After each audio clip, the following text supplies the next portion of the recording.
अस्सलाम वालेकुम वीवर्स, आज हम बनाने जा रहे हैं चिकन कोफ्ते। चिकन कोफ्ते के लिए हमें चिकन का कीमा चाहिए, जो कि हमने चॉपर में चॉप कर लिया था। ठीक है, बिल्कुल बारीक कर लिया था। इसके अलावा हमें बेसन चाहिए, 1 टेबल स्पून होगा ये।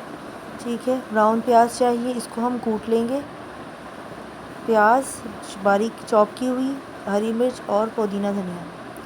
मसाले इसमें कुटी मिर्च और जो है धनिया पाउडर, गरम मसाला पाउडर और नमक चाहिए।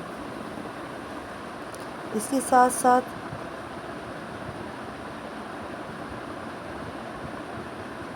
इन सब मसालों को हमने मिक्स कर लिया है।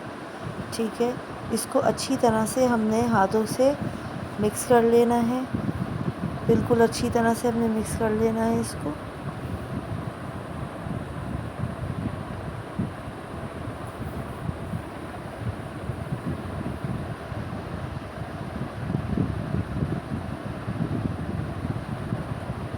ये देखिएगा हमारा मसाला मिक्स हो गया है। ठीक है,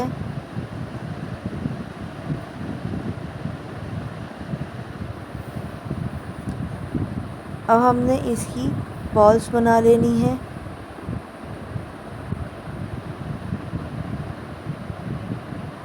दही की मत थोड़ा सा दही हमने हाथ में लिया। ठीक है, उसके बाद हमने थोड़ा सा कीमा लिया और इसकी दही लगा के बॉल बना दी। दही से क्या होगा कि हमारे कोफ्ते जो है सॉफ्ट रहेंगे। ये देखिएगा, अब हमने एक बॉल तैयार कर ली।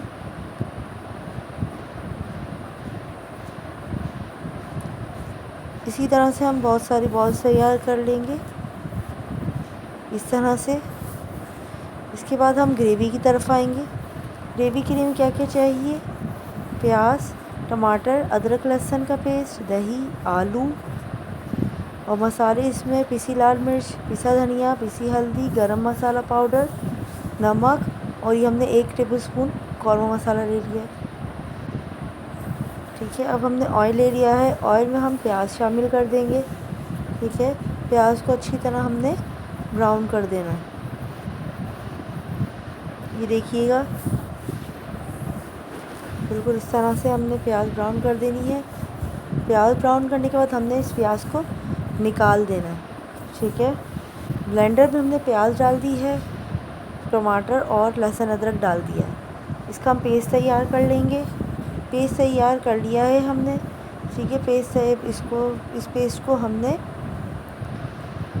ऑयल में डाल देना है। ये देखिएगा, पेस्ट को हमने ऑयल में डाल दिया है। ठीक है, पेस्ट किस चीज़ का है? प्याज, टमाटर और लहसुन अदरक का। ठीक है, अब इसके अंदर हम अपने मसाले शामिल कर देंगे, जो जो मैंने आपको बताए थे।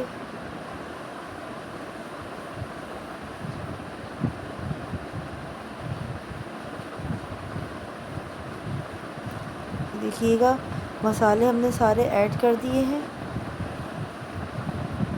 इसको अच्छी तरह से भून लेंगे।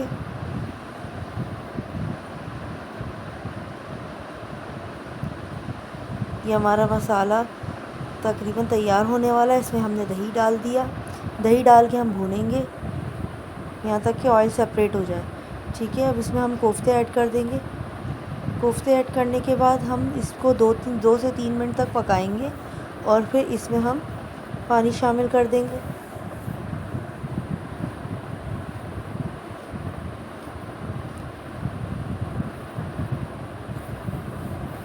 ये हमने पानी शामिल कर दिया है इसके अंदर।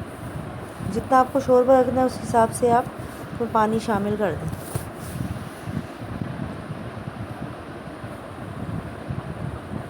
ये देखिएगा,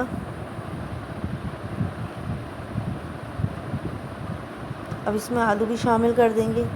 ठीक है, आलू ऑप्शनल है। आलू आप चाहें तो डाल सकते हैं, चाहे तो नहीं डाल सकते। बच्चों को आलू पसंद हो तो इस वजह से हमने डाल दिया। अब इसमें उबाल आ चुका है। ठीक है, अब ढक्कन ढक के पकाएंगे यहाँ तक कि कोफ्ते और आलू गल जाएं।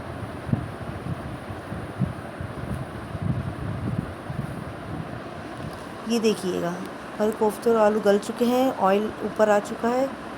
ठीक है, देखिएगा कितना अच्छा शोरबा तैयार हुआ है, कितना अच्छा लग रहा है सालन।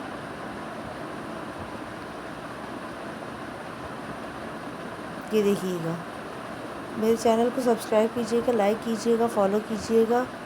दुआओं में याद रखिएगा। अल्लाह हाफ़िज़।